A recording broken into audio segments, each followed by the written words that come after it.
मोहन भाई को नेतृत्व मनमोहन भाई को नेतृत्व ओडिशा भारतीय जनता पार्टी यशस्वी हो यहाँ प्रभु जगन्नाथ सुभद्रा पाखे प्रार्थना करुच्ची। ओडिशा सरकार को आसी पंचायत रु पार्लियामेंट जाए सबुठी सरकार पार्लियामेंट रे 21 रु 20 जहां नेतृत्व नहीं पुणी थे पंचायत रे समस्त पंचायत सभ्य वार्ड स्तर निर्वाचित मोहन मनमोहन जोड़ी हवा।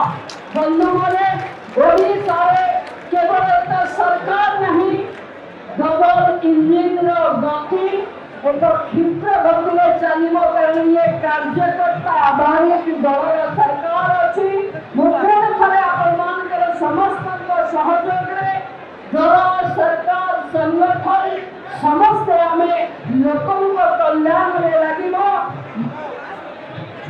मोहन भाई को नेतृत्व मनमोहन भाई को नेतृत्व ओडिशा भारतीय जनता पार्टी यशस्वी हो यहाँ प्रभु जगन्नाथ सुभद्रा पाखे प्रार्थना करुच्ची।